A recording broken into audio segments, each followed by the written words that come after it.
special big rock star guest. This man is a legend.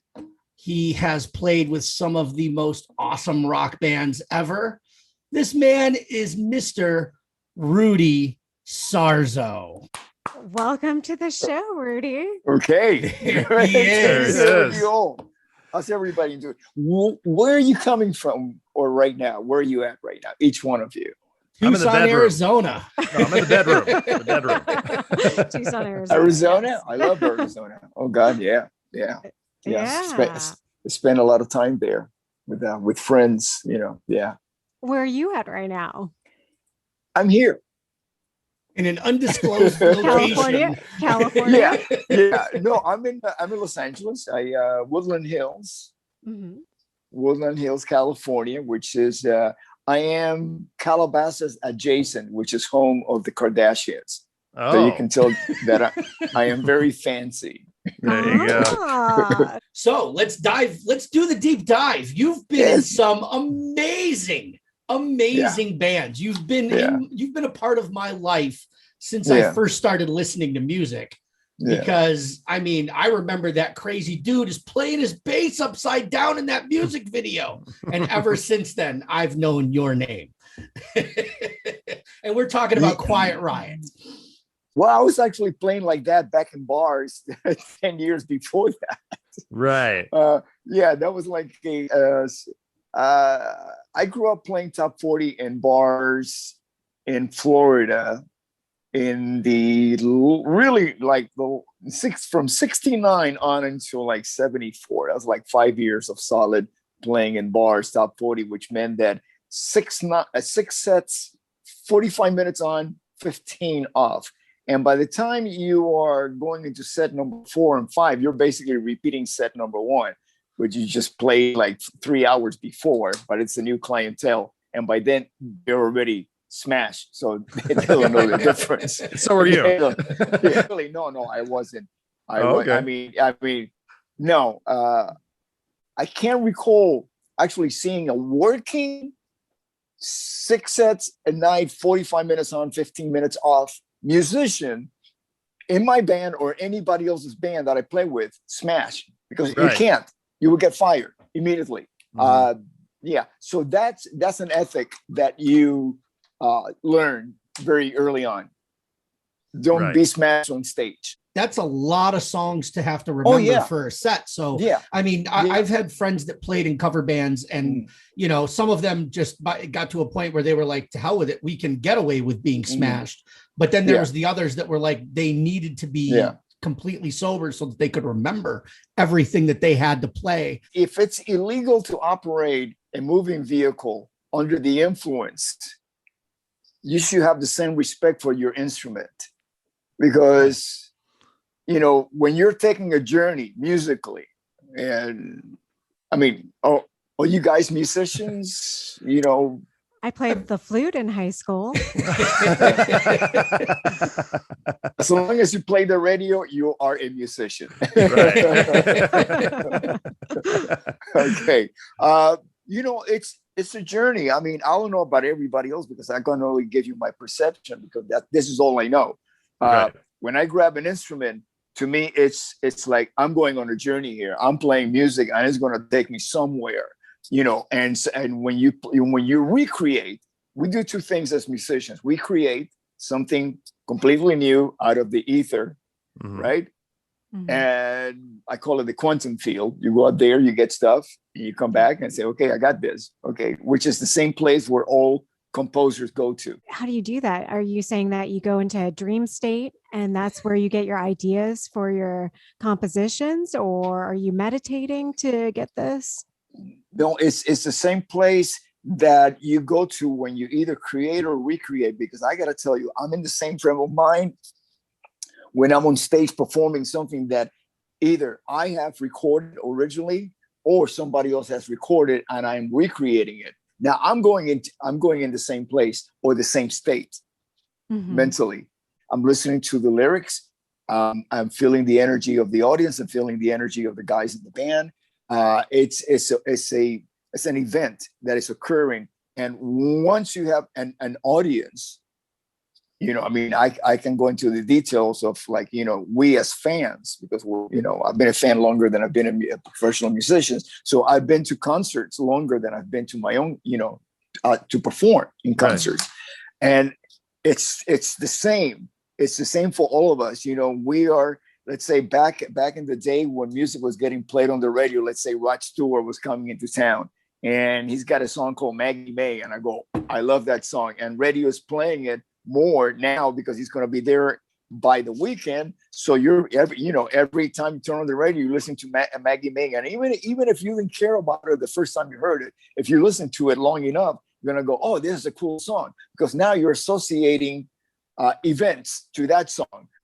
I play in a band now called The Guess Who, which is any classic rock band or any band, but especially classic rock band, that the age is, of a certain age. We musicians become memory merchants. We're there for them to reconnect, just like classic rock radio. That's exactly what it does. Keep playing those songs that keeps reconnecting you, hopefully with the best memories of your life, the soundtrack of your life, right? So we as musicians, right on stage,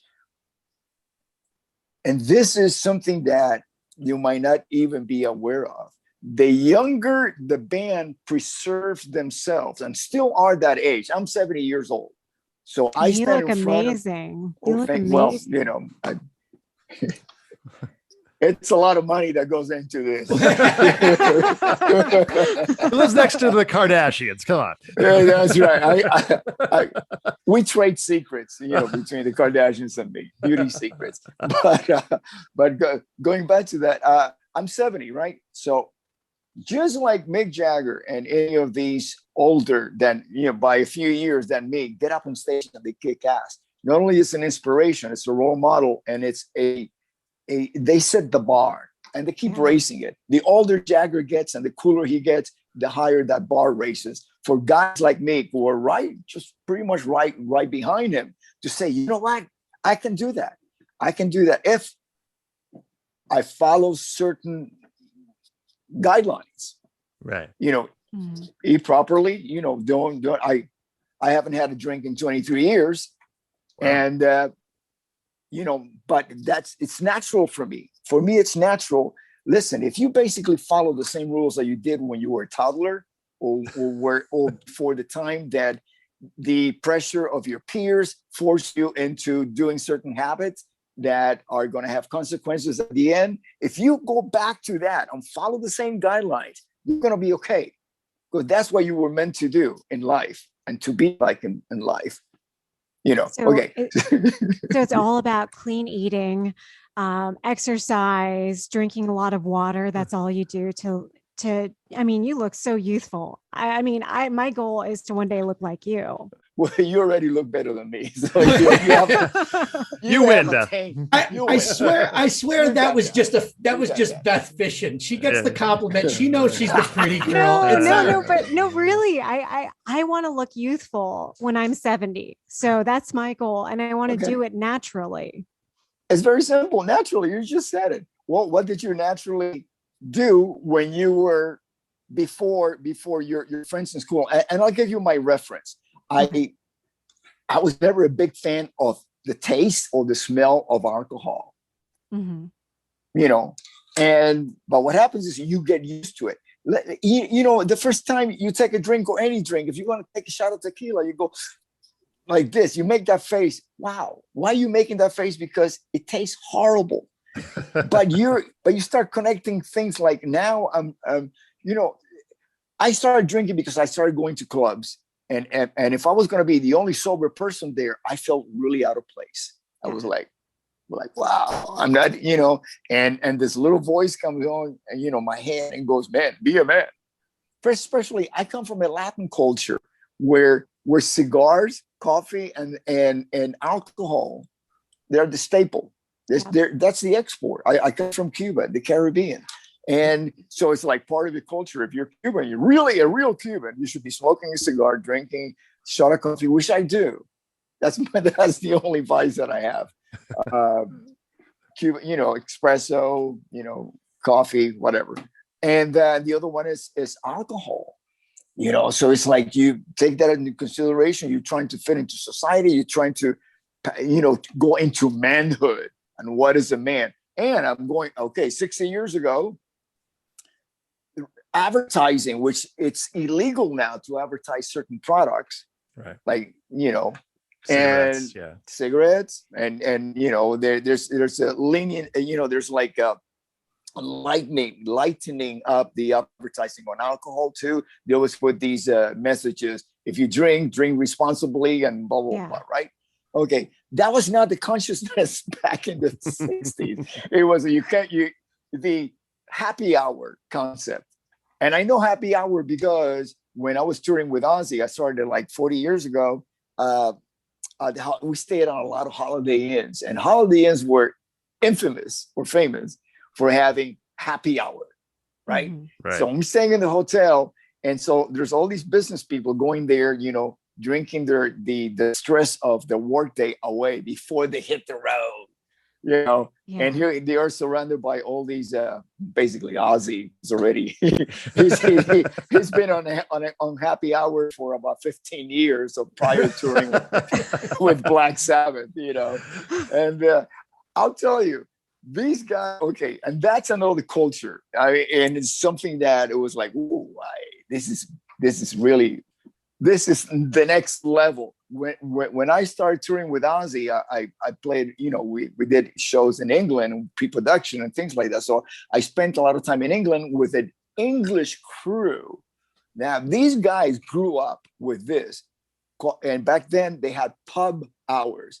Pubs were only open for like lunchtime and then in the evening, and they shut down around 11. So people go back home, get some sleep, and go back to work the next day. That was the law of the country, right? So these guys, the guys in the road crew, they had their alarms set in their Casio, brand new Casio technology watches with multi alarms to pub hours. Yeah. And if we would be rehearsing in the middle of the song, alarm was set, and one of them would come on the microphone. The pub is open. Yep. We're done for the next 2 or 3 hours. It's funny because having grown up in the bar industry, my family owned a bar back in New York, and I owned a club here in Tucson. That's where the name the Loudhouse originally came from. Mm-hmm. And that was a live music venue. So I'm dealing with a lot of musicians and a lot of people on the road that have been on the road for a long period of time. And when I quit drinking, it was an interesting dynamic because I never drank when I worked. I was always able to be like, I never understood how Sam Malone from Cheers could be a recovering alcoholic and work in a bar. But when you're surrounded by drunk people all the time and you're the sober one, it makes it easier slowly and gradually to be the sober one all the time. And once you do, it's kind of funny because I actually started to really enjoy everything that I was doing so much more. My interactions with the bands, my interactions with the music, truly being able to absorb the energy that the band is putting out, because that's what's getting me off. It's not drugs. It's not alcohol. It's just the feeling that the band is putting out there. I was reading somewhere about the pursuit of happiness in our lives, and it was actually somebody reading the Constitution, basically, but applying that to actually not just happiness materially, but creatively. I mean, I think that's one of the first joys that we feel again as children, the joy of creativity. We don't own anything except if our parents or relatives gives us, some presents when we were children.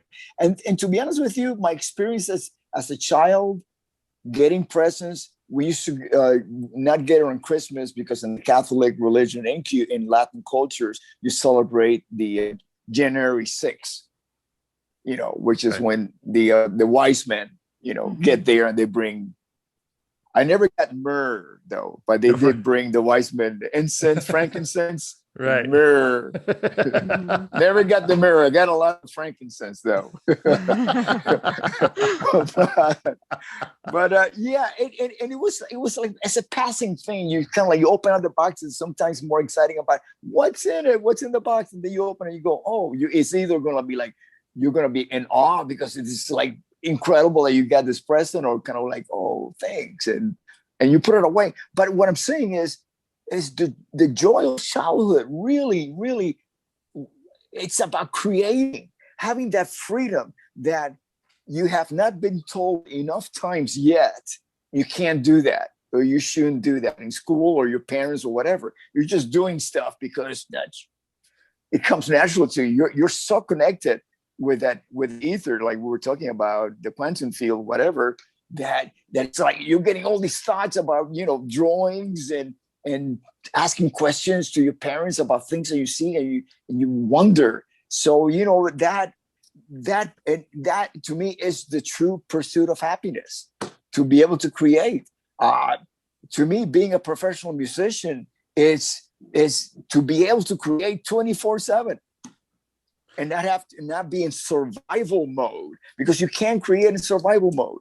I am amazed when I think back at a record like, let's say, Mental Health, was written completely in survival mode. Yeah. Because most of that record, the bulk of the music of that record, let's say you have 3 songs that were not written or co-written by Kevin DuBrow. And I bring Kevin because Mental Health is right here.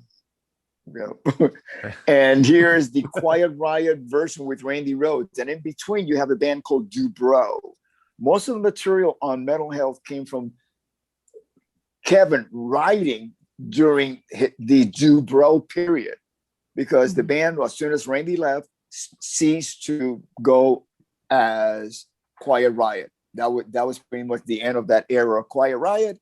And then eventually I joined DuBrow right before I joined Ozzy. I would say about maybe 6 months before I joined Ozzy. But Kevin kept writing, and it was pretty, when you have somebody like, Kevin, the singer and co-writer with Randy Rhoads, so most of the songs in that pre-era of, that Randy Rhoads era, that a lot of that is brought into that band. And then you have, the other version. But that music, again, Kevin and all the musicians involving in that band, DuBrow and myself, we were in survival mode. So it's very hard to create when you're under that. And then the band made it really big, and we worked very hard to make it very big, which meant that we spent a year and a half on the road, not in survival mode, but actually in recreation. And recreation, I don't mean about having a great time. I mean about recreating what we had been doing for the last few years, and either in DuBrow or what was on the record, because there were 3 songs for Come and Feel the Noise by Slade that was not created by any of the members of Quiet Riot. And then there's a song, Mental Health, which was originally written by Carlos and Tony Cavazzo while they were members of Snow. That no more booze. That was the original title of that song. No more booze. What a drag. So then Kevin, I'll give you a little sidebar. We were every time that Randy and I would come back home from the road, we'd go straight from the airport to Kevin's place, and we would just go out to the Rainbow, which is one of those meeting places that still exists in Los Angeles. Hang out at the Rainbow, and we just hang out, and we would tell them stories of things on the road, And one of the things that we told Kevin was, wow, when we played in England, there's the fans just come out and they bang their heads against the stage like that. That's how they spend the whole night.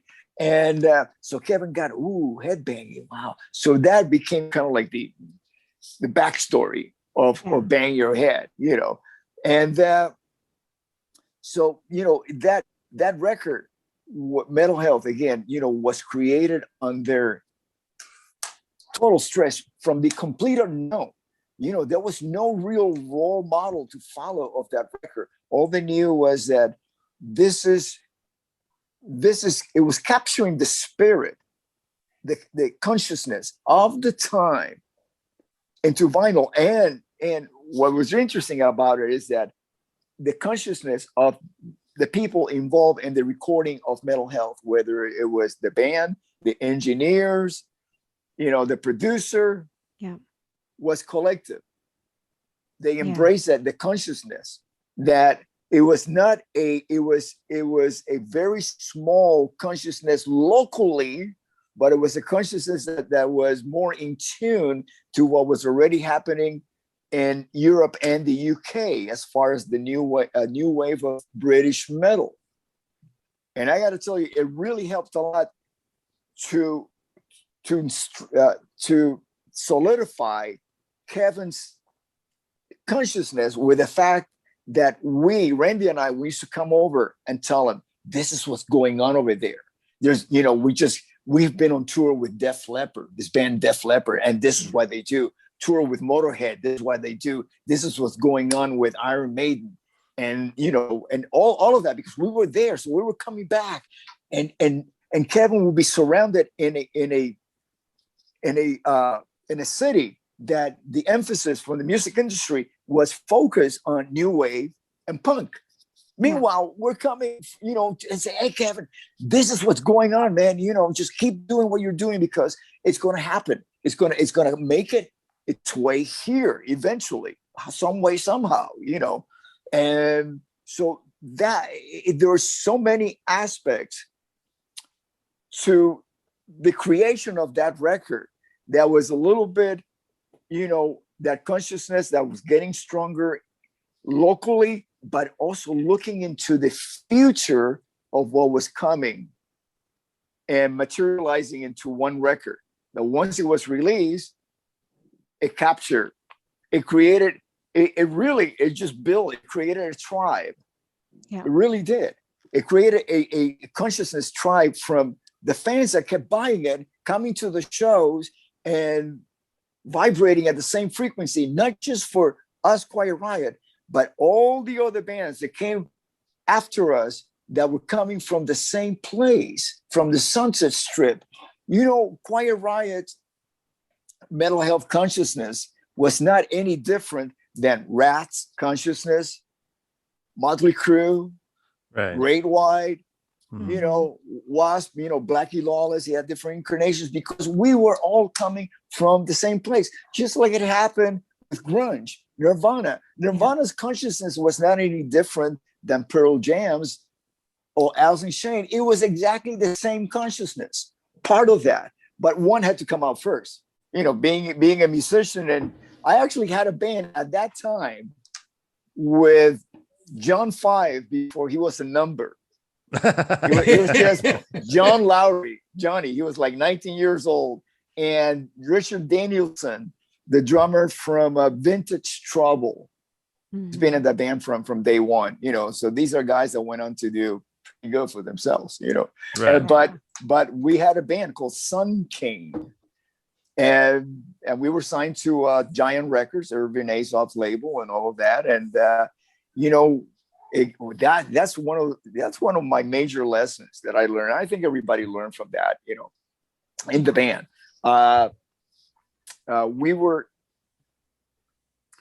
David Coverdale announced to the guys in the band during the Slip of the Tongue tour, and that was very gracious of him to announce that at the end of the tour, he was going to put Whitesnake in hiatus, And so that gave us an opportunity, all the other guys in the band, to start, thinking about the future. And my future was to carry on, basically doing the same thing that I have been doing, because, hey, this works. This is successful. So I'm going to recreate the success, Right. Which that's not the way I think 30 years later. I've learned about that. But having said that, somebody recommended to check out this incredible 19-year-old guitar player, and it's really funny how it happened. So I got a place called Gazzari's, and and they're like the first band on, which is perfect because I get to leave early. You know, I have to stick around too long.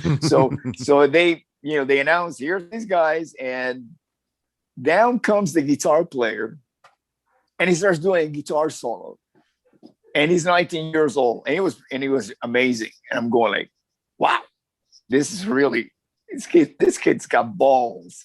He started set with a guitar solo.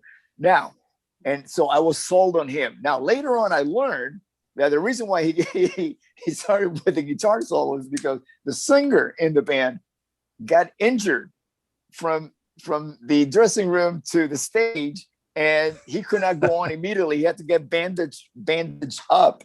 So he said, well, we got to do something. He just went out there and played guitar solo until the guy came up with like bandage. And then once he did, I thought, wow, this is another layer. These guys are theatrical. You got that singer looks like a mummy. This is part of the show.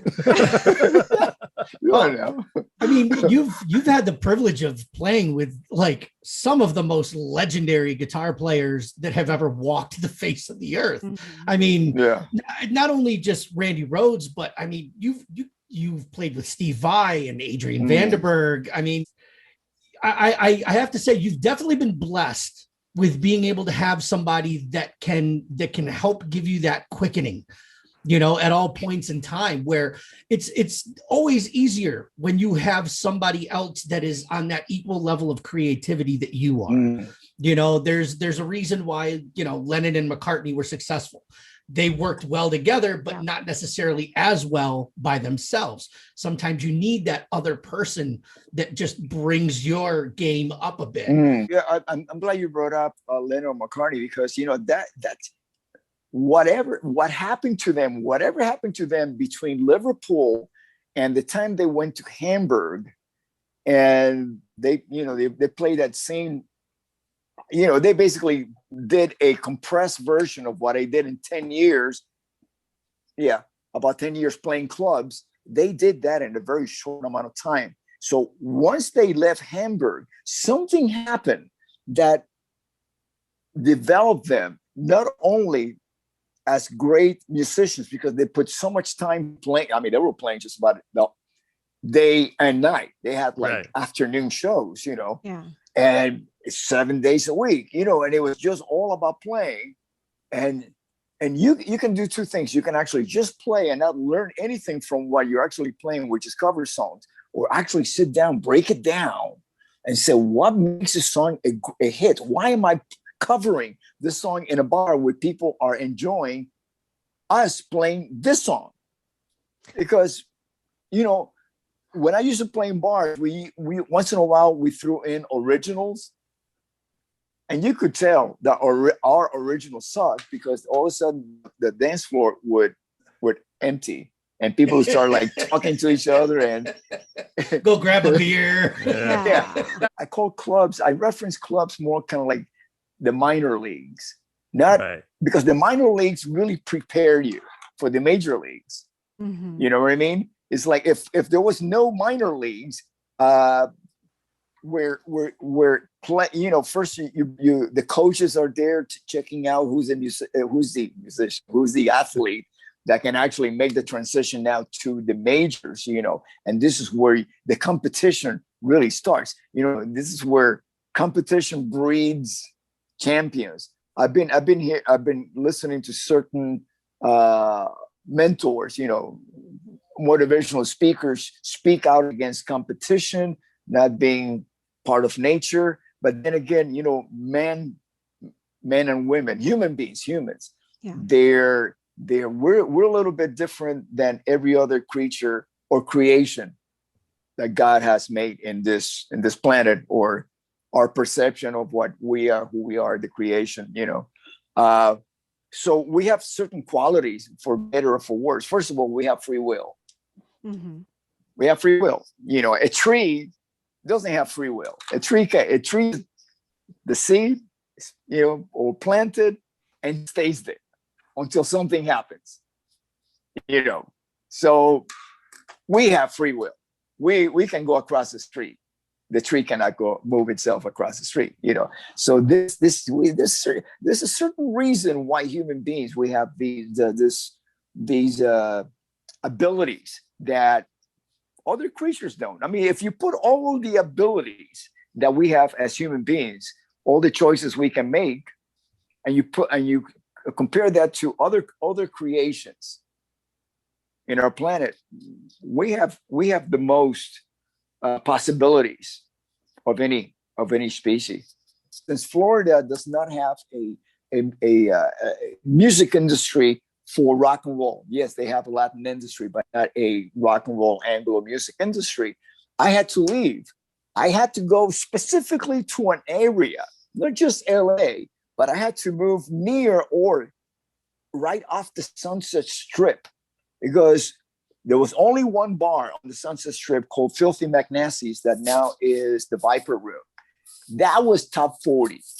That was the only bar that you could play top 40 in that area, which means me moving there, likely the consciousness of every other musician is the same as mine, to be original. I wasn't moving to Orange County, which is where you could actually play in top 40 clubs like I used to in Florida. No, I did not leave Florida, leave my home, leave security, leave my parents, my family. That's the family I have now. I'm married, but back then that's as big as my family was, and moved to this place, in LA, struggle to do exactly what I was doing in Florida. I came here for one single purpose, and that was become part of this consciousness that was going on in the 70s in LA. Every club, whether you're at the Starwood, where Quiet Riot played a lot, or the Whiskey mostly was national acts, and so was the Starwood. Legendary. And the Troubadour, and Gazzari was the other place that you could play original, but you could play covers. Like that's where Van Halen really got their start, Yeah, they were the house band for a long time. Yes, but the difference was when I play covers, there were danceable covers. The club owner in Florida, it being a tourist area, wanted danceable music. We even included a percussionist. So no matter what we play, we could be playing the hood, but we have percussion in there so people could dance to it, Oh yeah, we did. Yes, we did. And, but in LA, so now you have Gazzari, and all that Bill really wanted. It was not a dance club. It wasn't even a top 40 club. It was the clubs that he just wanted this network of hot chicks and hot looking guys to get together. And that was his consciousness. So you left Florida, you left your family and your friends to pursue this dream. You were on the road quite a bit throughout your career, but was there ever a point where you thought, wow, I gave up that time with family and friends for this career. I love this career, but I wish I would have stayed near my family. I really did not think about it, because my parents really, my mom's still with us. They're very supportive. As a matter of fact, I just released a song as a tribute to them. It's on YouTube. It's a little video. It has a lot of footage from, 8mm footage from our family in the 60s, when we just arrived from Cuba and things like that. The song is called Tears of the Immigrant. If you guys want to catch it. And we'll actually put it in the comments. Oh, okay, great. Thanks. Yeah, it's on YouTube and some social networks, but it's because I am incredibly grateful to the love. I mean, that's one thing that runs through the whole video, the love between my mom and dad, that they taught us by example, and so I never really felt disconnected from them at all. I did not need to be in Miami, because in Miami, not because it's Miami, it's a beautiful place, and I love the people, but as far as what I do, the irony is that one of the most productive studios for rock and roll, especially in the 70s, was Criteria, which is in Miami. Most of the greatest records ever recorded, from Black Sabbath to Eric Clapton, Crosby, Stills and Nash, and that were Bee Gees. That was like their home base. Mm-hmm. They made all those great records there. It's criteria. But me, as a local musician, without a record deal, I couldn't go in there. So there's definitely a beautiful energy. But since what I do, as far as a performer, or the consciousness of it, the rock and roll consciousness, it does not project a certain energy, does not permeate that energy that even today the Sunset Strip still does. Yeah. It's in there. It might be a little dormant or not as strong, but of all the places that I can travel to in the United States, because that heavy metal consciousness has really been dissipating through the years, because we don't have the same resources to make people vibrate at the same time. I mean, all of you come from radio. You know the difference between streaming something, which means at any time, any moment, anybody could be tuning in. What do you do when you tune in? You tune into a frequency. Yes. Right? So right there, we're talking about vibrating. Okay. So not only are you tuning into a frequency, you are all of a sudden tune in to the frequency, not just your radio, whatever device you're doing, right? But if you do it by yourself, it doesn't seem to have the same effect as the whole city tuning into that radio station at the same time, listening to the same thing. Now we are all vibrating, tuning to the same frequency. And that to me is the major difference between terrestrial radio experience and satellite. Well, you do a show on the Dash Radio app. Yes. At the 6 Degrees of Sarzo. I highly recommend it to anyone. It's a great long form, kind of like what we're doing right now, only maybe in like shorter little chunks. But you talk to, musicians that you've played with, classic rock musicians, but you also talk to some of the newer musicians that are doing in the rock field. Is that something you consciously went into, or is that an idea that was presented to you? You're like, oh yeah, let me try this out. How did you come about this Dash Radio thing? Yeah, it all started as a podcast. Oh, by the way, my major in college was mass communication. Okay. So I had to learn radio right in the late 60s, early 70s. When DJs, there was the cart voice, system, and then you had to splice the carts before you put them in. Or did you use the razor blade at all? And write down, there was a log. You got to write down everything that happened, and all the songs and all of that. Yeah, and there was a guy spinning. We actually had a booth. There was a guy in a booth playing the records. Like you let's say you're the announcer. You're announcing the song. And there's another guy doing that. Meanwhile, you're turning around after you finish your announcement and stick the next card, so you can press the button for the cartridge for the advertising. The way it was supposed to be. So, anyways, I actually got inducted into the Hall of Fame of my college last year. And nice! Congratulations! That's awesome. Thanks. So so I started going to. Attending memorials for my colleagues and bandmates who have passed, let's say Ronnie James Dios and Lemmy, Jimmy Baines, and I'm sitting there and going, wow, it would be nice if all these beautiful words are being said by all the friends and band members, that the person was actually here to listen to that. So I thought, I'm just gonna call up a bunch of friends and start a podcast, just so I can have something documented. So, this is me doing something. This is what I have control of. I got no control about a lot of things. I got control about maybe 1% of my life. So I pursue that, and make it happen. And made this podcast about a couple of months after the podcast. Oh, it's called The Dash, which is the line between your birth date and your death date on a headstone. The Dash, life. That's life right there, Yeah. Nice.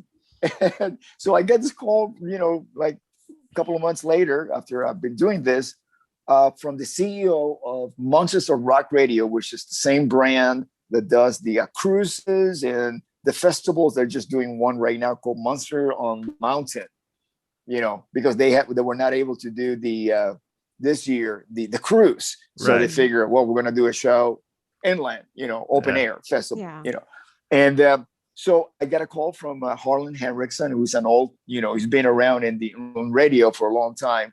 And he says, listen, how would you like to bring your podcast? And bring it to my station. And I figure, a podcast is kind of like,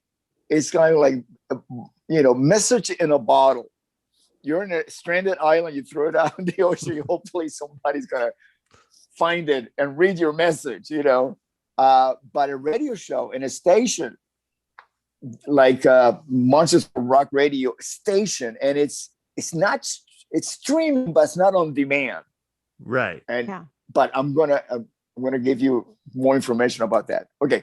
And so I thought, wow, this is great, because now people are gonna the same principle of when my show broadcasts on Monsters of Rock radio, people have to tune in at the same time around the world. So this is going to have that effect of resonance, collective resonance, right? Yeah. So what we do now is our show is broadcast. Let's say I do an episode like this last week, Dee Snider. So we have the premiere, which is we play that all for over 5 days, 4 or 5 days. So Friday is at 2 p.m. Saturday is at 8 a.m. and Sundays at 4 p.m. and then Tuesday at 8 p.m. Pacific Standard Time. Right. Los Angeles time, right? So all over the world, people can tune in at different time zones, at different times. And so we do that. We play it twice. We get per broadcast, we get an average of 600,000 listeners around the world. Yeah, so it's really good. Yeah. And then what we do is recently we just partnered with Spotify. So we have the Monsters of Rock channel, and we keep adding shows every time after the second broadcast, a rebroadcast. Mm-hmm. Then it goes onto Spotify. Okay. Yeah, because I catch it on the Dash thing, and they have the Monsters of Rock radio there. And like you said, usually I'm out on Saturdays when it's not blazing hot here in Tucson. I'll be out in the backyard working, and I'll put my headphones in. But yeah, that late morning, early afternoon, I can hear Rudy Sarzo and other people around the world are listening to you interview someone from a new band, or maybe one of your contemporaries. I know after Frankie passed, they rebroadcast some of the interviews you had done with Frankie, the conversation you had with Frankie, and it was excellent. I mean, it was such a I could just tell, I could feel the love during that conversation too, and it was timely, but yes, we were all kind of vibing to it at the same time, and it was kind of making us nostalgic for just those times and that those relationships that were that we had, whether it was the relationship with us and Quiet Riot or us and the other people in our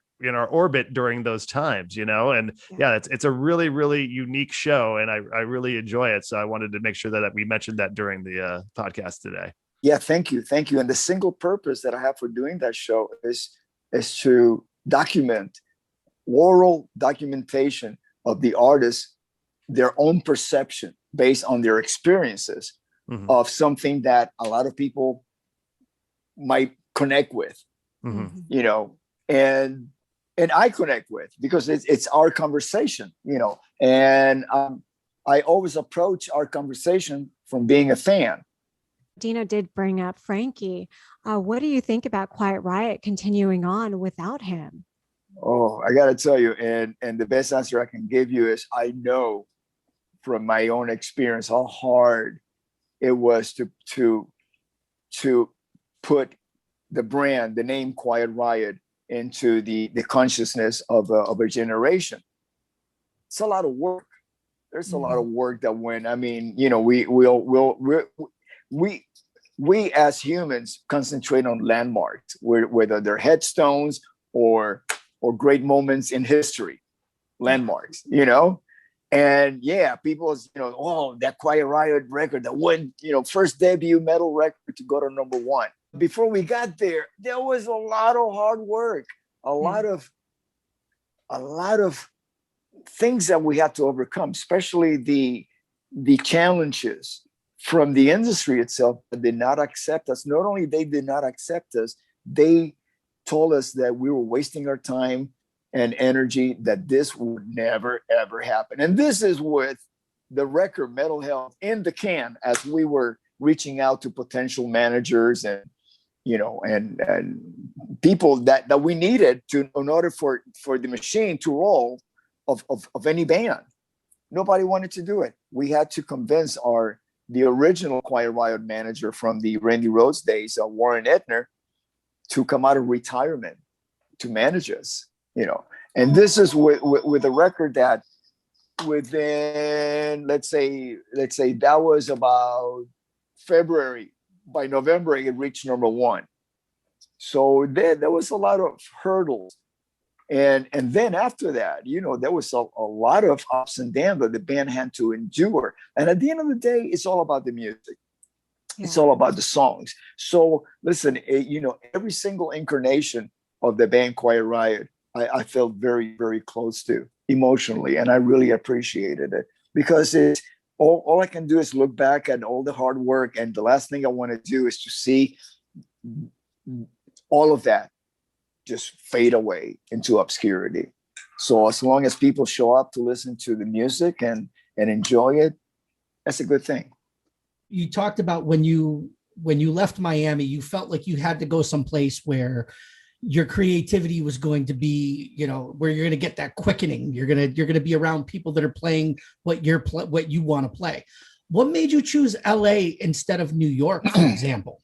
I mean, you know, you mentioned places like the Whiskey and the Troubadour. And I mean, when you went to LA, that was what, was late 70s?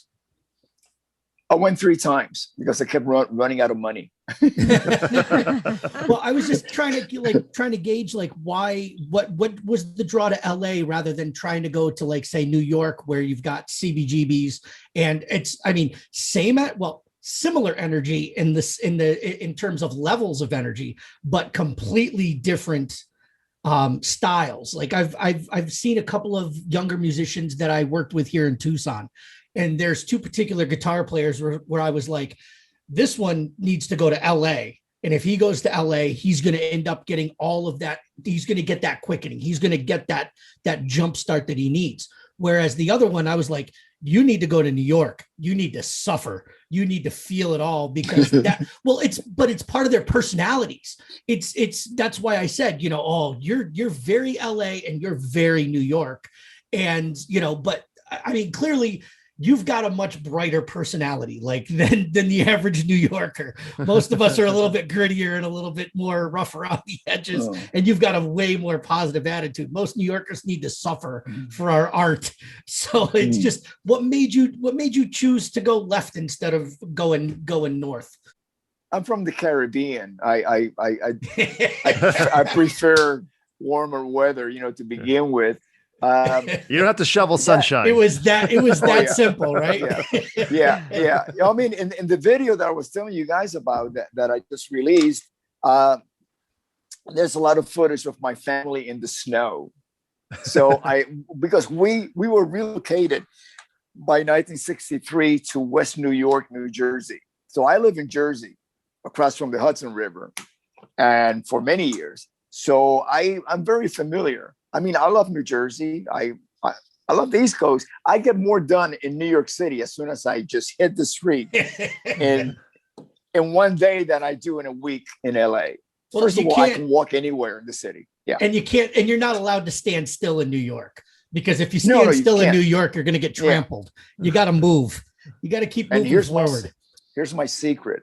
A slice of pizza by 3:30. That is like a shot in the arm of B12. I was like, whoa! And now I got the rest of the day, you know. Absolutely. It's just, yeah. And it's unbelievable. I tell you, I love it and I cherish it. But also, there's so much history in New York, you know, and I feed off that. It's one of the energy centers on the planet, New York City. And I've been to a few. I mean, LA is one of them.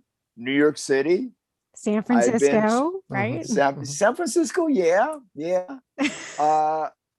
No, and I say yeah because I haven't spent a lot of time, but when I do, I feel it. Even though it's a little steep for me. Hills, a lot of hills, you know. Oh yeah. So it's kind of hard for me.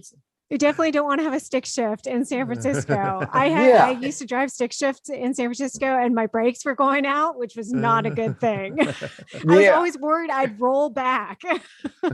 Exactly. So it gets me a little bit out of balance, you know, when I'm there. So I mean, you know, there's certain places in Europe and stuff like that. And also, so what happened is I did go to New York first. We left Miami and we went up to Utica, New York.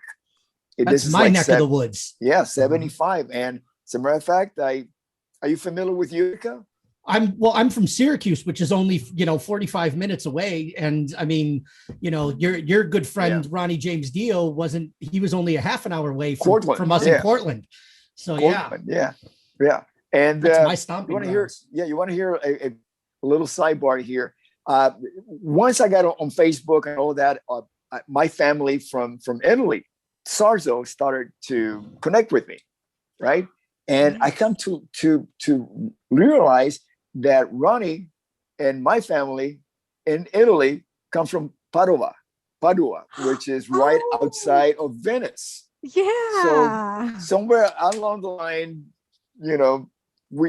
my ancestors might have known his ancestors and so on, But we never knew that while he was alive. We never made that connection because I learned about that later on after he passed away. But he knows anyways.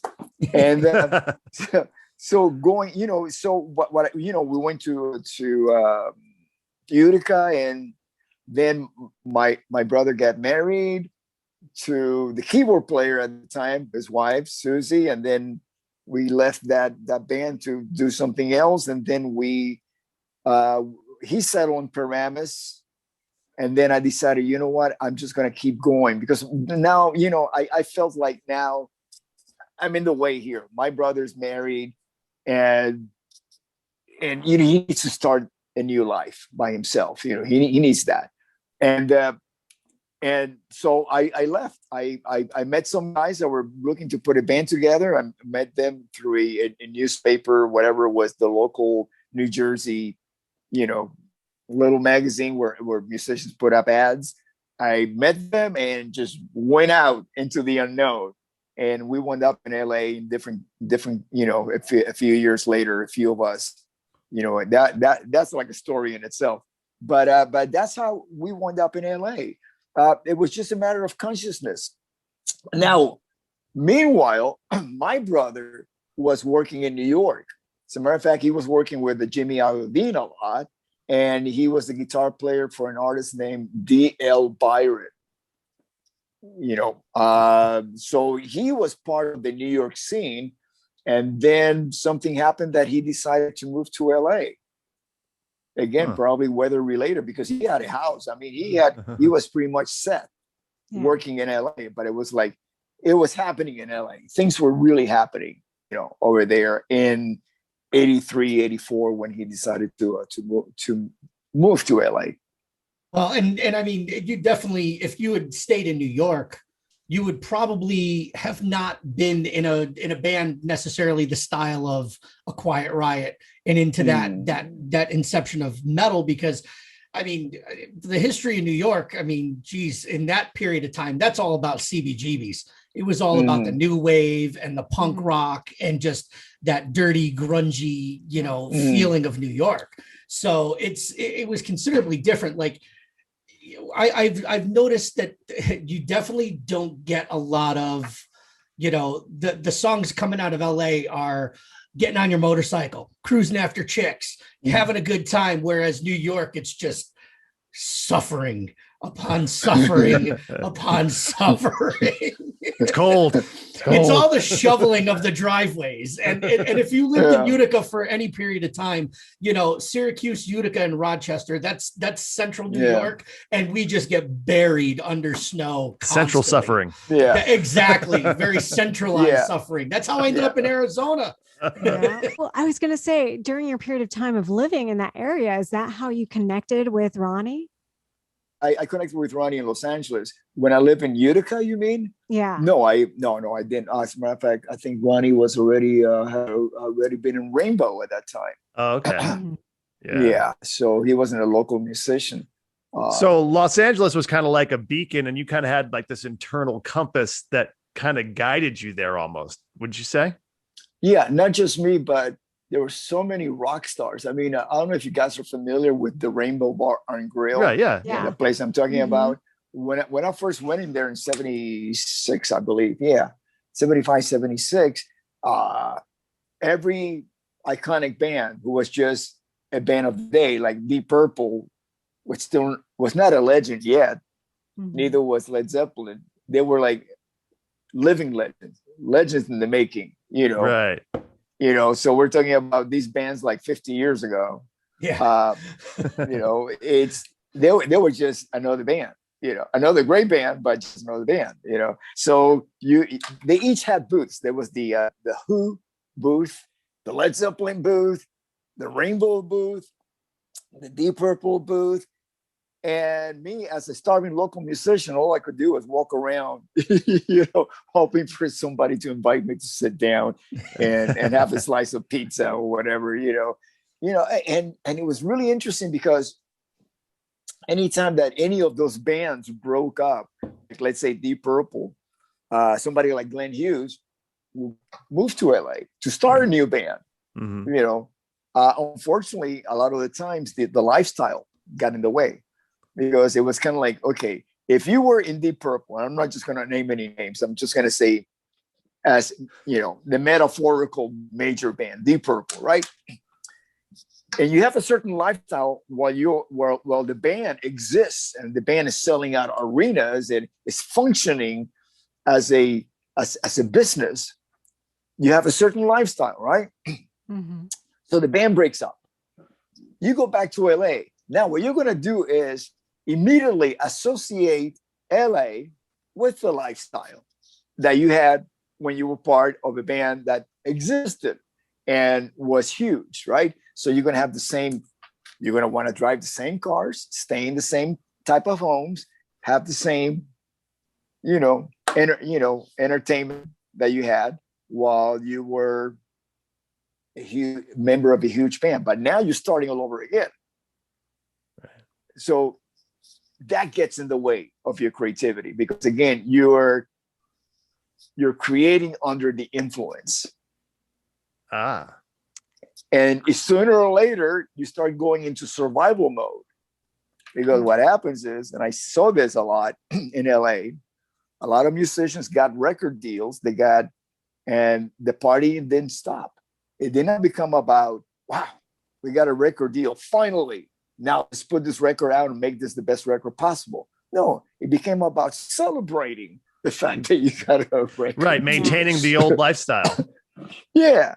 Oh, okay, we got a record deal. Of course I got a record deal because I'm this huge star from this huge band.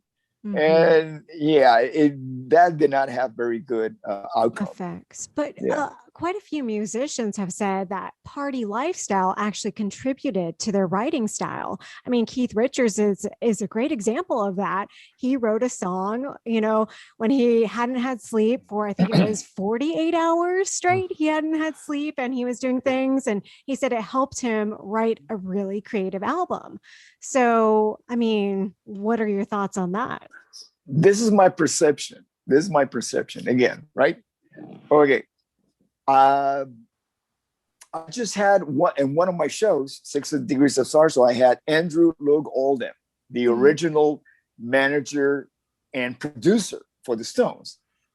And the fact is that they have been covering songs at the beginning. Sure. Mm-hmm. And Andrew knew that the money was in publishing or owning the rights to the music, the song. You guys are on radio. You know this, right? So he put Keith Richards and Mick Jagger in a room and said, "You're not coming out until you write a song." That's how they started writing. I gotta tell you that they had to be sober in order for them to do that. So what they did is, this is their schooling period. Andrew will come back in and says, "Nah, that's not good enough," or whatever. Keep writing, right? Until they wrote a song. And people do that. I'll give you another example. The song Slick Black Cadillac. Kevin Dubrow wrote that song while he was a member of Quiet Riot with Randy Rhoads, because Randy challenged him to write a great song. So you can. It's the same thing. Randy did the same thing as Andrew. Andrew put these guys in a room, and Randy challenged him. Yeah. To write a great song. So yes, we as human beings, if we actually go to that place where greatness exists and come back from it with greatness in our hands, because we seeked it, we looked for it, and we found it. It can be done. We can all do that. It just takes a desire to do that, whether it's a challenge or somebody telling you, "You're not coming out of this room until you get it done." It will get done. So what I'm getting at, the pattern was already established by the time that any of the Rolling Stones became so that they could not operate machinery under the influence. Right. Because it was kind of became muscle memory. Once you know how to do something, of course, something that it's not physical, because not only are you impaired under the influence mentally, but you become physical.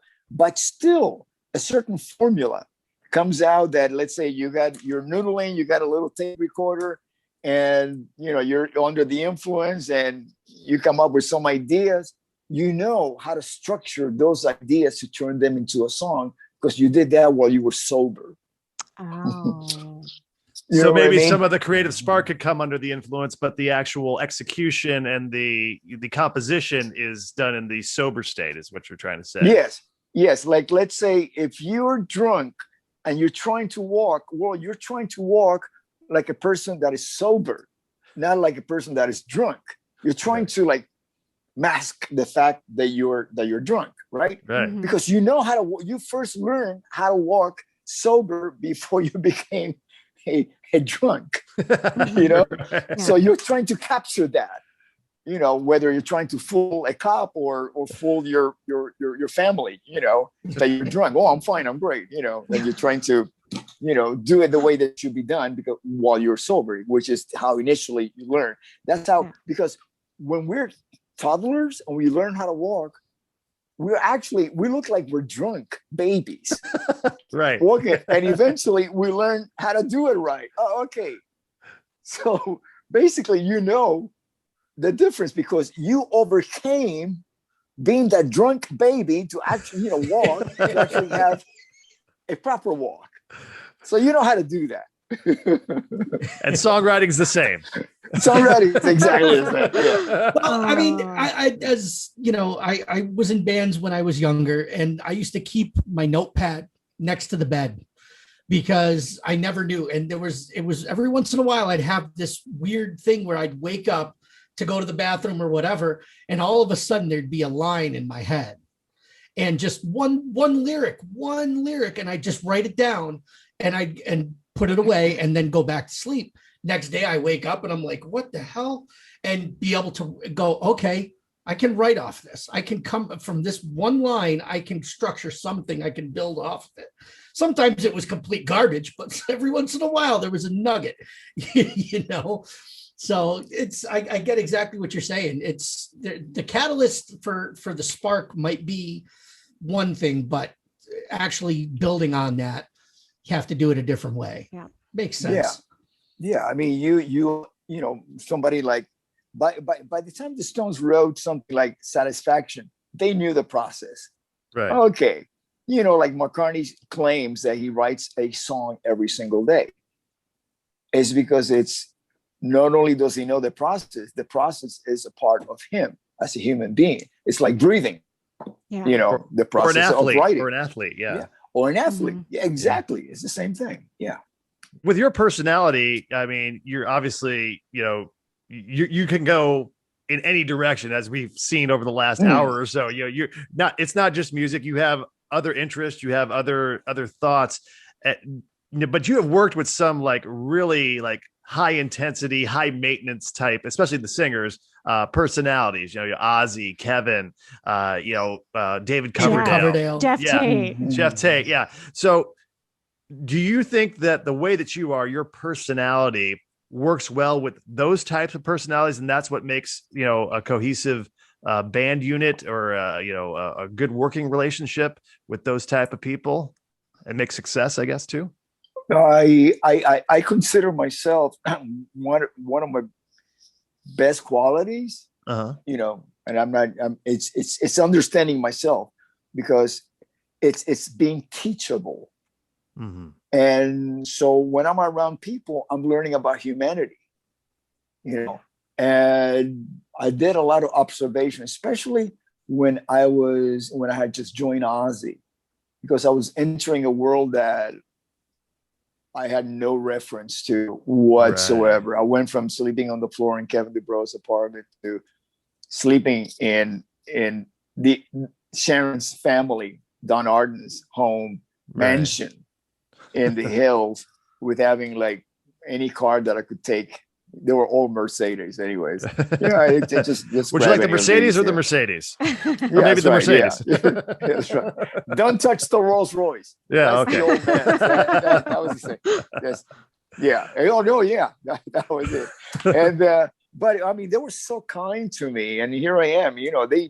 All they knew was that Randy Rhoads says, "I trust Rudy. Rudy is the guy that you guys are looking for," and they trusted Randy. So it was like this connection of trust, this network of trust that made it possible for me to join the band. And then I had to show my own trust. And I really respected the kindness and how they brought me in really quickly, because they needed to get done quickly.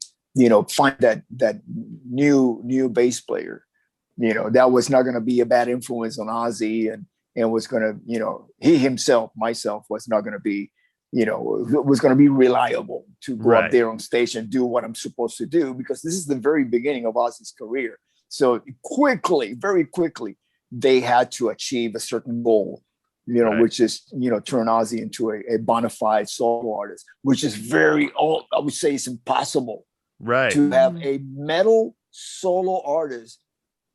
Who else is out there?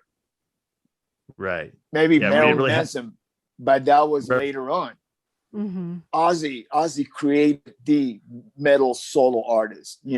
There would not the person who broke away from the super group the big thing, and then was still be able to match that success. Yeah, for sure.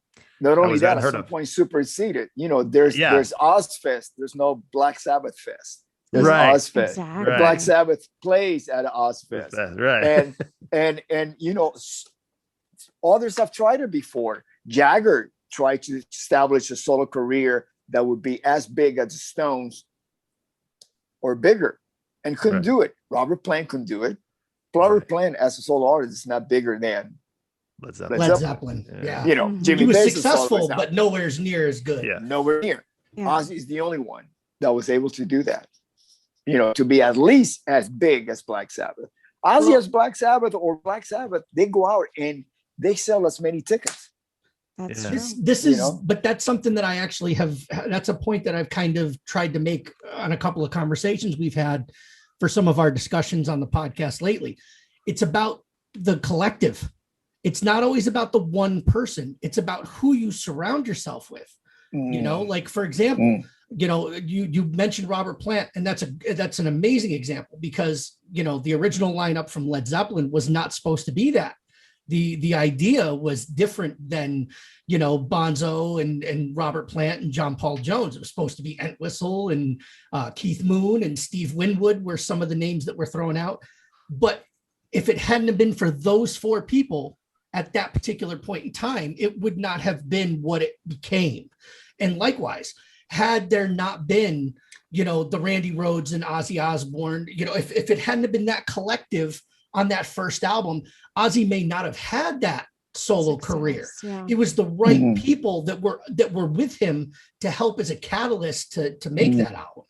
Well, even like the Dio stuff, the Dio success post Ozzy, in that kind of same mold, the first couple Dio records, look at who his bandmates were: Vivian Campbell, Jimmy Bain, Vinny Appice. I mean, that's a big reason why the Dio stuff succeeded and made him a viable solo artist after Black Sabbath and Rainbow as well.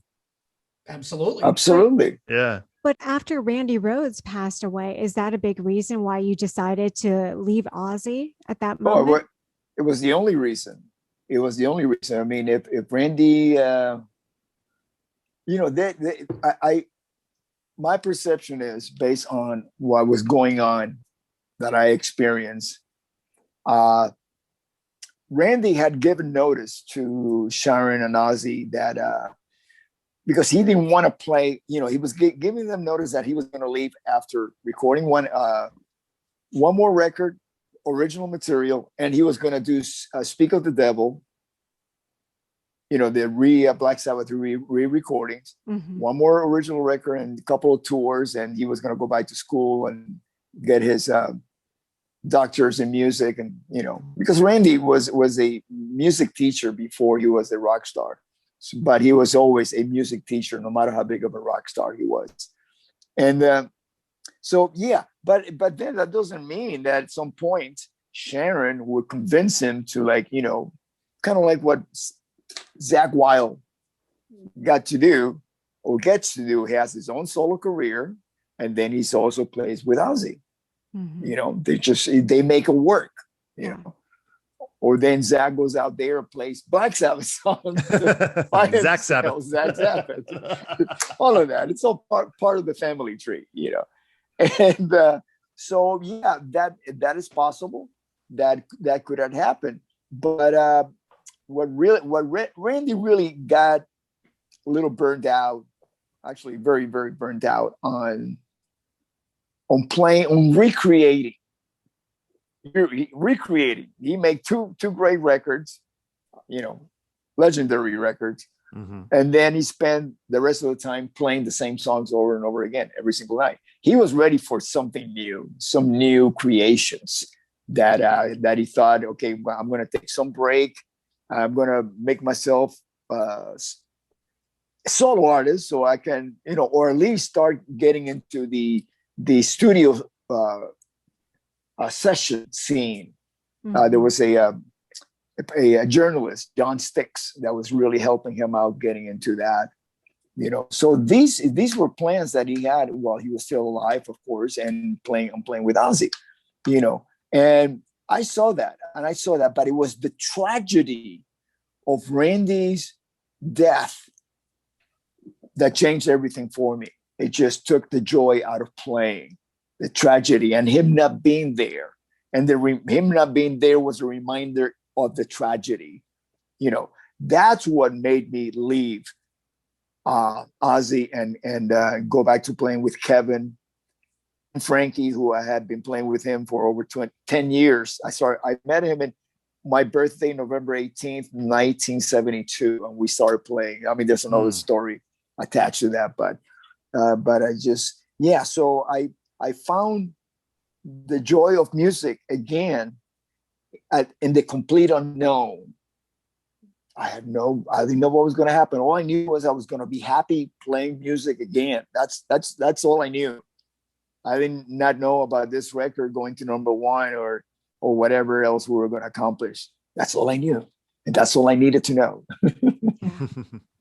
You worked with Dio years ago, and now there is the Dio hologram that goes out and tours. We've had a few debates on our show about this. What do you think about hologram tours? Are you for it or against it?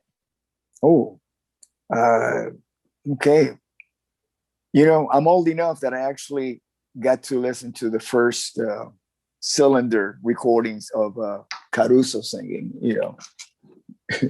I'm only kidding. Okay. Okay. So I'm going to answer the question with something that is technology evolves, lives evolve, perceptions evolve, along with the consciousness, right? Okay.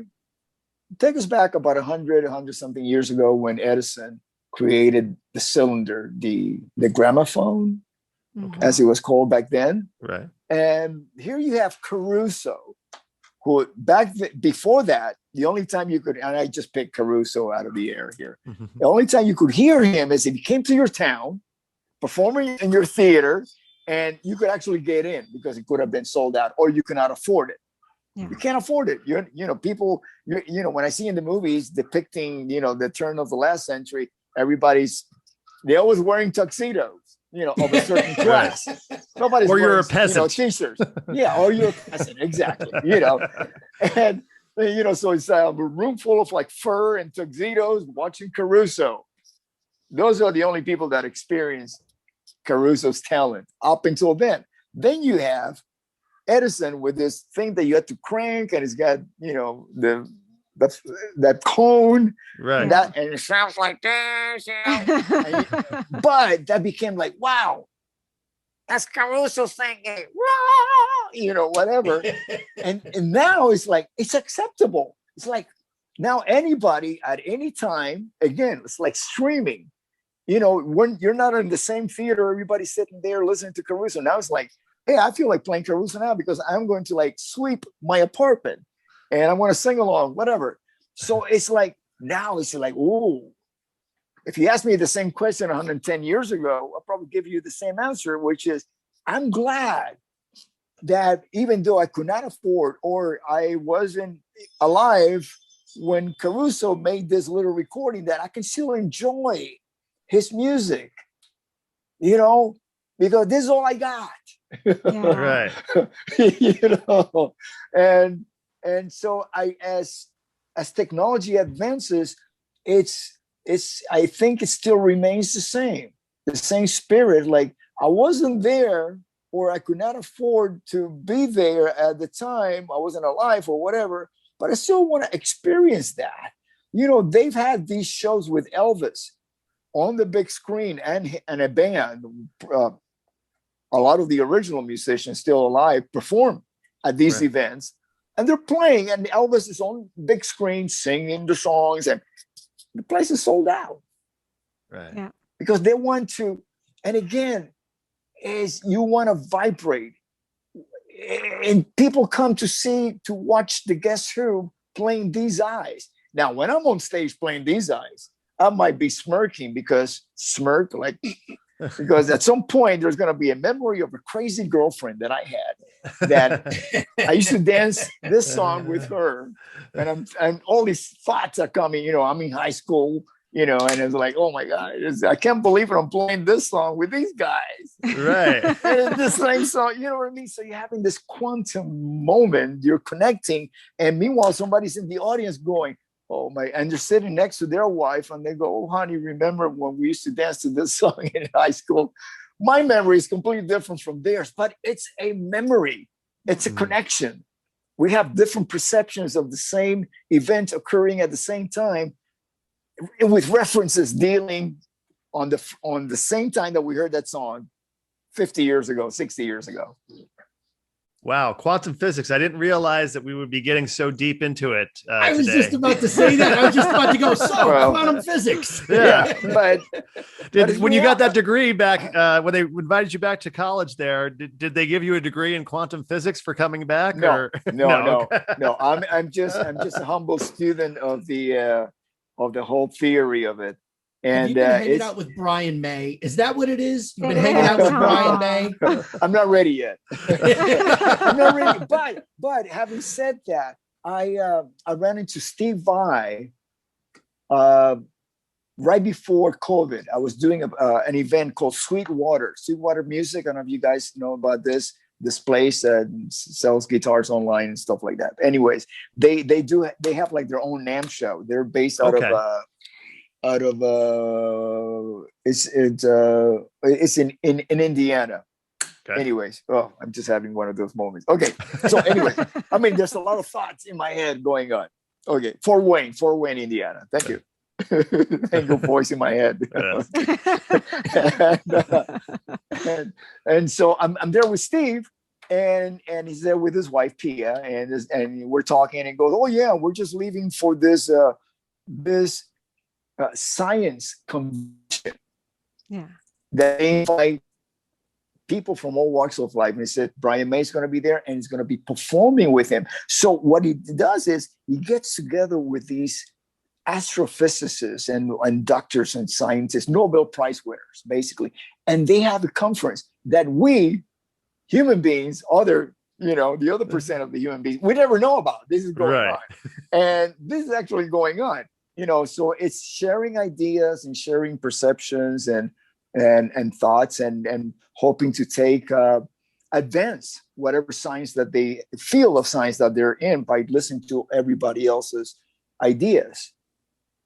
Because music is science too. Especially if you're playing a 7-string Ibanez like Steve Vai does. I mean, that's a science in itself. People ask me about Steve, and I say, you know what? Steve could have been a rocket scientist if he would have applied the same passion to rocket science as his music. Yeah, he met Frank Zappa and it was all over. That was it. Yeah. No, trust me. Frank Zappa was a mad scientist. He was. He was. I don't know if you ever read any of his books, but in one of his books, and not only do I, and I confirmed this when it's Steve and we played together in Whitesnake. So as soon as he joined the band, I started picking his brain about Frank, because I'm just fascinated with Frank, and one of the things in his book, and talking about Frank, he would record. He had one of the first digital Sony recorders, and I'm talking like a big, bulky recorder, and he would travel with it, and he would record every show, and he had the technology back in the 80s to actually take portions of different pieces of music and mix them, mashups of like his guitar solo from this recording in this city and the drums from that city and so on, and create like all these new different layers. The guy was really way outside the box. I seriously believe that, I always joke with my kids that are 13 and 15 when I'm teaching them about, history of rock and roll. That's how I kind of came up with the name of what we do, which is Rock and Roll 101. It's teaching the kids all about the history of the rock and roll I grew up on. And I said, there's a handful. I said, how I know that life exists on other planets? I said, because Jimi Hendrix could not have come from Earth. Frank Zappa could not have come from Earth. They didn't die. They left and went back to their home worlds. Like there's just certain levels of, genius that are unexplainable. And Frank Zappa is one that has taken me years to truly appreciate. I've had to re-listen and relearn and reabsorb it, because sometimes it was just way over my head. So it's I scientifically from what I've been learning, it's that place that you're talking about. It's the quantum field. It's where everything is possible. We have this, like right now, I'm going to make a decision after we finish the conversation of what I'm going to do next. And according to, all of you are going to do the same thing. And according to that decision, that's how the world, for your perception, is. Yeah. If you happen to leave the house, you're going to be interconnecting with other people's decisions that will affect your own decision. Or if you stay at home, that it means that you, by staying home, are still going to affect other people's decisions, because you're not there now. You're not part of their life. It's all a random occurrences, I guess. Basically, we're just molecules bouncing off of each other. Is that actually no. There's an order to everything we do. Okay. Look at nature. Nature. There's an order to nature. the planets, the universe. There's an order to the universe. It's not chaotic. It's not random. Continuing on that thought, and even if you made a decision, but you want to change it, you can. But you cannot build it on the past decision. You got to go into the unknown. You got to start all over again. You know what I mean? So let's say you change your mind. Let's say I don't know anything right now about if you still own the club or you're not on the club or whatever, right? But if you said right now, it's like, you know what? I'm going to disassociate myself, which is mean disconnect myself from being a club owner and go into this other thing that I wanted to do before I became a club owner, right? You can do that completely. It's funny you say that because that's what I did. Yeah, that's how I met these two. There you go. I went through broadcasting school before I ever owned a club, and it didn't take off the way that it was supposed to. Mm-hmm. And when the club closed down in 2018, I worked a couple of jobs, and all of a sudden I got fired for the first time in my entire life from a job. And I ended up getting a job working at the radio station where I met these two, and the rest is history. Yeah, that's right. Because that's where you put your focus. Yeah. Before you put your focus into the club, right? Yep. And where you put your focus, that's where waves, frequencies become matter. They become solid. They become a reality as we know it, as we experience the reality, right? But if you would have not put the focus on that, put the focus on something else, let's say joining a circus, you will be on tour with the circus. Or, I mean, now we're going to lockdown, but you know what I mean. Yeah. You know. In that, do you regret any of these decisions you've made in your life? Or do you think to yourself, I needed every single decision to be where I'm at? I got to tell you, there were certain events in my life that were divine intervention because I made the wrong decision at the time. And then opportunity, was there again, second time, immediately. And by then, I've learned not to shoot from the hip anymore as far as decisions go. I have to really, really give it thought. And then I can make an educated decision, not just based on impulse. And to make sure that you flow with what your path is in life, do you actually look at the signs around you? I mean, I don't know if this happens for you, but lately I've been seeing, a sequence of numbers, 555, 222, 333. And it's like, there's always a message attached to the sequence of numbers. Has that ever happened for you? I got into this because I was looking for the relativity in music and the golden ratio. Mm-hmm. And, you can go to the YouTube and go down that rabbit hole. And one thing led me to a consciousness, to a thought, to where I am now, which was completely different thought, or even my brain was wired completely different a year ago. And I did this during lockdown because I really wanted to improve myself. And I wanted to demystify music, the magic of music, and found out where great creativity comes from. And I was not aware about the quantum field. And one thought led, I'm talking about anything from Fibonacci numbers to the golden ratio, that it's in nature. It started with nature. If you check it out, golden ratio.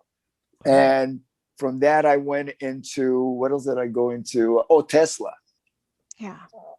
And then the sacred geometry, and one thing started leading to the other two. I'm just trying to connect the dots that actually brought me into quantum physics. Yeah, it's really interesting. It's very interesting. And during the pandemic, I can say that I started learning things I never knew existed, like astral projection. Have you ever heard of that? Oh God, yeah. Are you kidding? You know, I was telling my mom about it, and I said, Mom, what do you think about this concept? And she's like, well, I studied under a professor at UC Berkeley, and it's a real thing. You do not want to do it. You will leave your body. Do not play around with things you don't understand. And it's interesting. It's fascinating. I don't know enough about it, but well, we humans, we have the opportunity to go through that portal when we sleep. Yeah. You know, I mean, I've had a lot of experiences with that. It's funny because if you do it purposely, it might lead you to a negative, experience. But if you let it do it naturally, because it's a natural part of your sleep cycle. Yeah. It's when you dream. Mm-hmm. You're going into that subconscious. You're not. I would, for anybody listening, and especially for all you three, there's two sources that I constantly go to. They're one of them is a neuroscientist. His name is Dr. Joe Dispenza, and the other one is Greg Braden. Inspiring and a lot of knowledge and a lot of thought-provoking scientific proof research that they do. It's amazing. And that's all part of the taking that trip.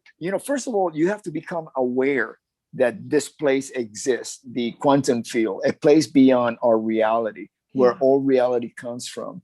And it's basically the whole universe. And what I'm telling you is what I've been learning from them, and that is with scientific proof.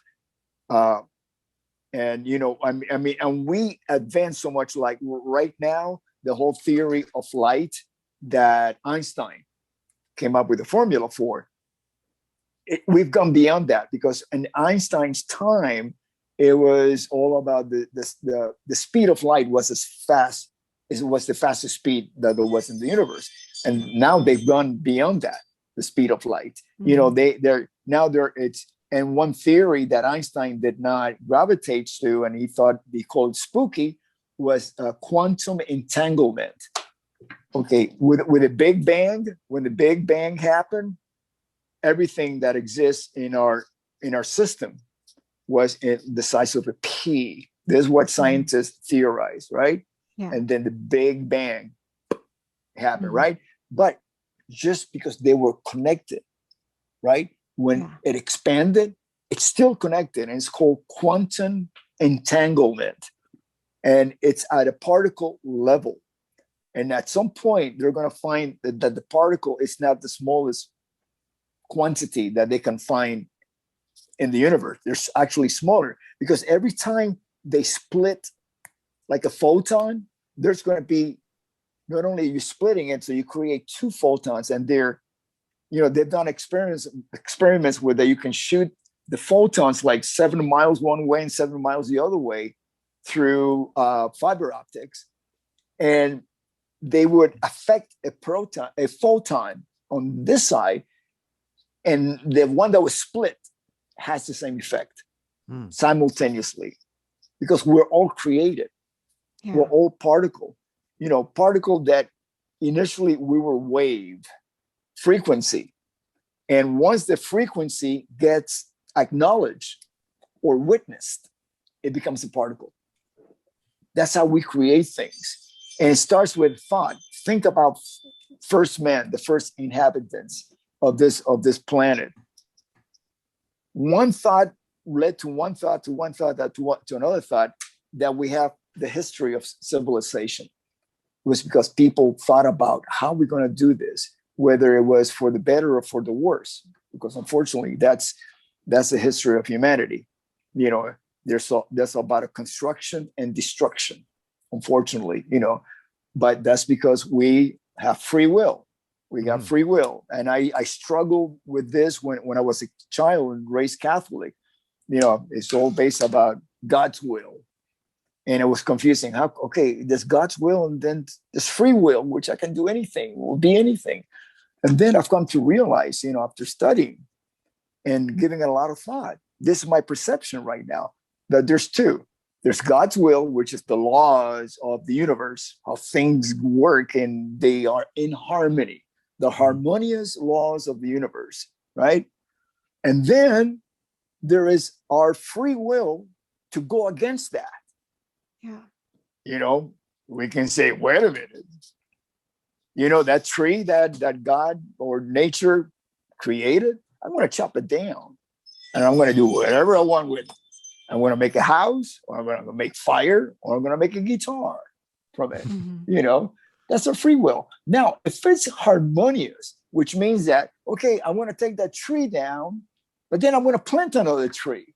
So it grows. So you're balancing things. You say, okay, you take one thing, you break down something and you create something. You destroy something, you create something. It happened even in music. All the great composer, when Stravinsky came into the scene in the turn of the last century, he basically destroyed music as we knew it. Classical music, everything, with adding all these different polyphony and syncopations that did not exist. Where did this come from? Well, in order to move forward to the point of rock and roll, we had to go through to Stravinsky here, because otherwise it would be founding everything that we do on Bach, you know. So it's, yeah. So that's what differentiates us from any other creation on this planet. And it's all based on perception. You know, each human being, we are like when you take two mirrors and you can see a reflection that goes infinity, right? And you're standing here. Okay, let's say this is your past and this is your future and you're in the present. Well, each mirror that we see, that could be a sperm, because we are the product of a lineage of sperm to the first sperm that was ever, that ever happened. We are connected to that, and then we're connecting to infinite sperms as we go into the future. I mean, especially us that, I don't have any kids, but so mine stops with me, but that doesn't mean that the rest of the world stops neither. It keeps going with that same experience. Yeah. Wow. So Rudy Sarzo, not only is he a bass player, but he's a scientific life coach as well. So there's a lot going on here. On it. Yeah, I'm working on everything, but it's all connected. Right. It's all connected. Yeah. Now with this perception that I have, I can look at my bass and think of it completely different than I used to do 30, 40 years ago. It's a whole different vehicle, or my knowledge of it. Like in Star Trek, when Captain Kirk used to say, when they used to ask him, which way, and he'll go, just go that way. Because, it's like into the unknown. Right. That's where all greatness comes from. Boldly going where no man has gone before. Yeah, there you go. Risk. It's all about risk. And that's taking. why you tune in, just to see where it's going to go. Yeah, that's right. So now your work with the Guess Who, what's the plans here now that the pandemic's kind of easing up? You're going to get back out on the road here soon? Yeah. The immediate plan is to actually fulfill the dates that were rescheduled from last year to this year, and then we're still adding more dates. So I'm going to be really busy starting June 25th. Yeah, 25th. Yeah, that's great news. Are you stopping by Arizona at all on this trek? You know what? I probably will, even though because we do flyaways. Mm-hmm. Yeah. So it's not like I get a tour book and I look at the tour and then I look at the breaks, because at some point I want to go home, be with my family. I do flyaways. So it's basically, I look at my schedule like a month ahead and not 6 months ahead, because there's so much going on in between. It's not just about me being on tour, but also me doing things at home with other projects in the meantime. Mm-hmm. So I cannot, if I look that far ahead, it just gets in the way of my, of my immediate needs. What are some of the other projects you're working on right now? Oh, I do a lot of work with other artists. Yeah. I'm writing. I'm collaborating. I do recording at home. I got, I have the radio shows. I got to do more interviews. Yeah, a lot of fun, creative stuff, and most important, learning a lot. Do you think the Rudy Sarzo that started in Quiet Riot back in the 70s would recognize the Rudy Sarzo of 2021? If I would go back, any of those, I would give him a big hug and say thank you, because they led me to where I'm at today, for better or for worse. Well, I think for the better for all of us concerned here, for sure. Rudy, thank you very much for joining us today. Dino. Yeah, Mike, it was. Thank you for taking that initial thought about what the hell? Let's reach out to this guy. Yeah. Thanks again so much for being with us. And we will be looking for you on the Monsters of Rock, the Dash Radio app. Download that on Spotify as well. You can catch them there, and we'll look for you on the road with the Guess Who. And best of luck to you, and enjoy the summer out on the road. Rock and roll. Thank you. God bless you all. Thank you so much. Thank you very much. Thank you.